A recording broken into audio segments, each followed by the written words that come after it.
3인조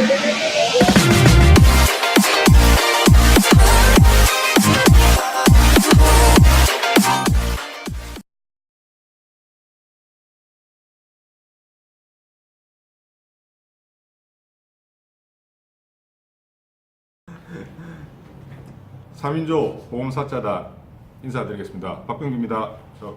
저 우측에 최수영 변호사님 나오셨습니다. 안녕하세요. 저 좌측에 이정민 선사님 나오셨습니다. 안녕하세요. 예, 그 첫 방에 인사를 드리고 중간에 추석이 껴가지고 텀이 조금 있었죠. 예, 명절은 사실은 굉장히 행복해야 되지만 대체로 행복하지 않은 부분도 많은 것 같습니다. 앞으로 저희들이 진행을 이제 할 건데, 저희 이제 저랑 변호사님이랑 그리고 저랑 손사님이랑 이렇게 주로 이제 따로 이제 이 두 명이서 이렇게 진행하는 경우가 아마 많게 될 겁니다. 그렇게 좀 알고 계시면 될 것 같고, 최수영 변호사님 간단하게 이제 인사말 한번 해주시죠. 네, 추석 명절 잘 보내셨습니까? 세 명이 한꺼번에 있을 때는 인사말로만 뒤치하는 것 같습니다. 소사님 먼저 진행 이후에 아마 번갈아 가면서 진행자님하고 이렇게 계속 진행하는 방식으로 되지 않을까. 또 그때 본격적으로 인사드리고요. 아무튼 건강하고 명절 전에 인사 같습니다. 명절 후에 건강을 유의하셔야죠. 배탈도 조심하시고요. 다음에 제 시간 될 때 뵙도록 하겠습니다. 감사합니다. 네. 최수영 변호사님 말씀 주셨고요. 그다음에 이정민 선생님 간단하게 인사해 주시죠. 이제 처음 인사드리고 아마 두 번째 시간부터 저 먼저 아마 찾아뵙게 될 것 같습니다. 약관의 해석이라든지 불쟁이 건에 대해서 좀 심도 있게라기보단 간단하게 하면서 자주 찾아뵀으면 좋겠습니다. 저 선글라스 벗고 싶어요. 지금 선글라스 좀 벗길 수 있도록 많은 구독하기 좀 부탁드리겠습니다. 구독하기를 못 하시는 분들이 사실 좀 많이 있으신 것 같아요. 본인의 마음은 그게 아닌데 구독하기를 하는 방식을 잘 모르시는 분들이 많으신데, 꼭 주위에 한번 물어보시고 구독하기 그리고 좋아요, 이거 다 아시겠지만 저희들 무료로 하는 방송인데, 그런 구독하기 좋아요가 저희들 방송하게 하는 힘입니다. 좀 부탁드리겠습니다. 앞으로 자주 찾아뵐 수 있도록 노력하겠습니다. 끝으로 인사드리겠습니다. 감사합니다. 저는 한결 많이 편하네요. 반갑습니다. 3인조 보험사자단의 박병규입니다. 우측에 이영민 선사님 나오셨습니다. 인사 한번 해주시고요. 안녕하세요. 손은혜 원사 이영민입니다. 암 입원 보험금 관련해서 이영민 선사님이랑 같이 진행을 좀 해볼 텐데요. 사실은 이제 실무적으로 암 입원 보험금 분쟁이 굉장히 많습니다.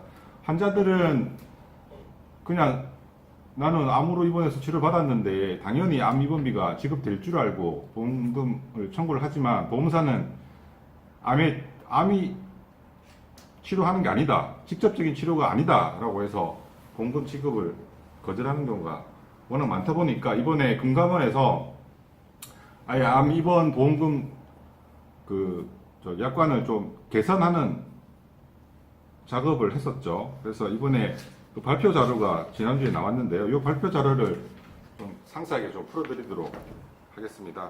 자, 우리가 암 입원비 관련해서 가장 문제되는 부분이 이 암 입원의 직접적인 치료, 도대체 이 직접적인 치료를 어떻게 해석을 하느냐에 따라서 보험사의 입장과 소비자 입장이 나눠지는데요. 오늘 이영민 선생님께서 금감원 보도자료에 나와 있는 암의 직접적인 치료의 범위를 포함, 불포함으로 나눠서 간단히 좀 설명을 좀 해주시죠.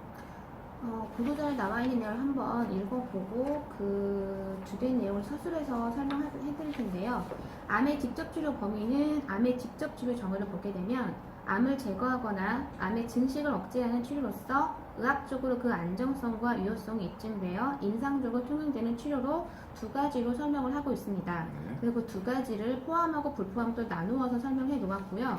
포함을 보게 되면 가나, 다라, 마로 되어 있는데, 기본적으로 간단하게 이해하시려면 암의 진단을 받고 종양을 제거하는 암수술을 받았을 때 암의 직접 치료를 볼 수 있고, 또 하나는 항암 치료 했을 때를 볼 수 있습니다. 그리고 나머지 하나는 말기암 환자인 경우에 입원 병원이 아니라 요양병을 입원했을 때 그 세 가지에 포함이 되면 기본적으로 암의 직접 치료로 보고 있고요. 네. 그 이외에는 이제 불포함으로 하고 있는 경우가 있죠. 네, 불포함은 어떤 내용인 것 같습니까? 불포함은 이제 설명을 되고 있는데 기본적인 면역력 강화 치료입니다. 이제 단서중에 나와 있긴 한데 그걸 넘어가고요.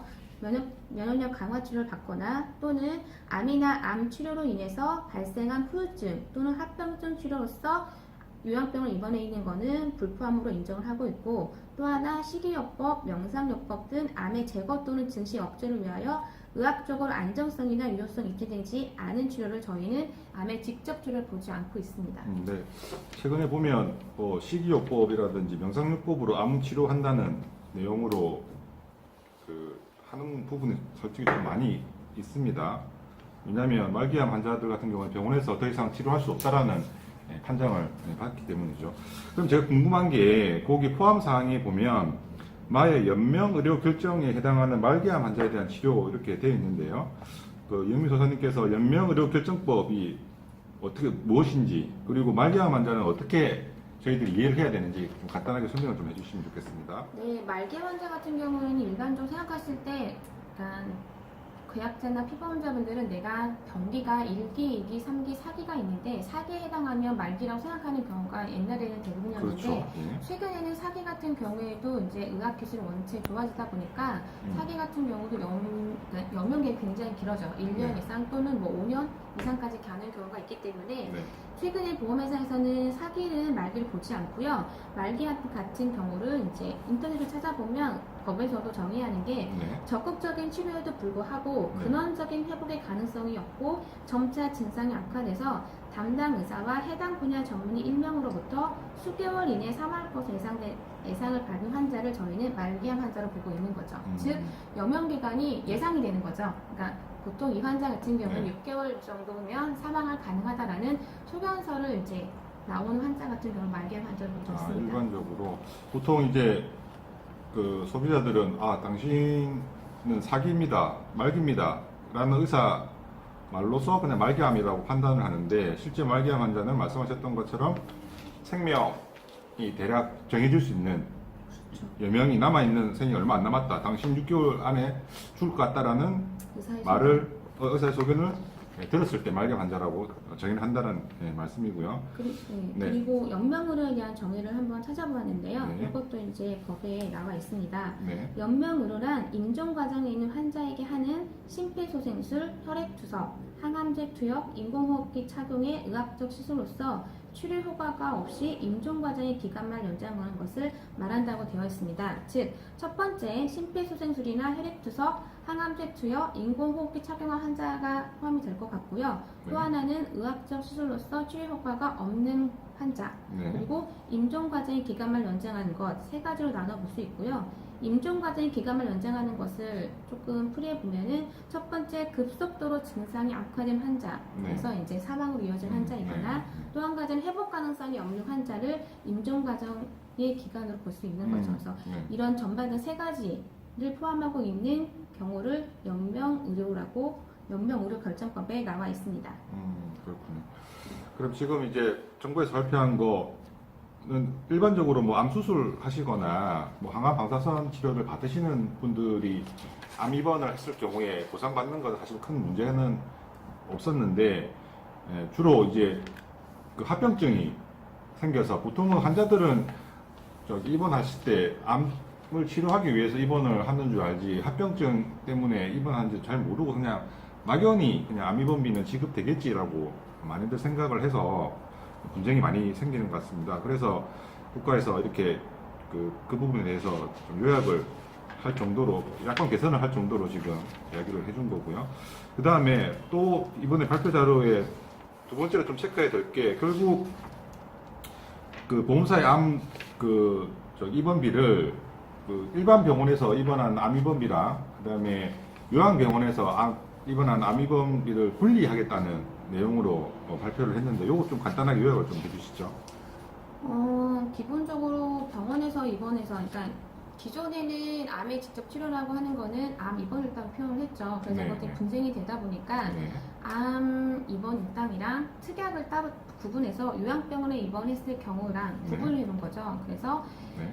암으로 일반 병원에 입원했을 때는 암 입원일단 나가고 그걸로 인해서 또 요양병원에 입원했을 때는 요양병원 입원 보험금이라고 입원 일단 가입하면 네. 특약에 가입한 사람만 추가적으로 준다는 그렇게 구분을 해서 네. 좀 세밀화돼서 내가 추가적으로 그거를 받는다고 이제 뭐 가입한 사람 한해서는 저희가 이제 보험금을 주겠다는 그렇게 좀 약관을 세부적으로 변경하겠다는 하겠다. 취지죠. 대표님 이것도 문제가 많긴 한데 기존에 있던 사람들한테는 기존에 저희가 암의병 일당에 대한 문제가 있는 환자들한테는 네. 어떻게 하겠다는 내용이 없어서 그거에 이제 향후 문제를 해결하기 위해서 세분해 놓은 것으로 보여져요. 네.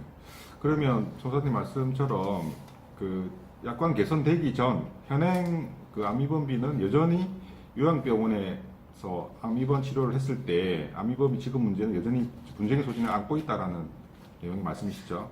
이제 그거를 해결한다고 이제 세 가지로 압축을 해 놓았는데 네. 말했다시피 또 불포함에서는 단서 조항들이 좀 있잖아요. 네. 그 단서 조항들에 대한 또 해석의 차이가 있을 수 있기 때문에 네. 좀 힘든 부분이 남아 있다고 볼 수 있죠. 그렇습니다. 이거 네, 오늘 그 이영민 소사님이랑 최근에 그 발표된 암 입원비 분쟁 관련 보도 자료에 대해서 좀 그 자세하게 살펴봤고 요약하면은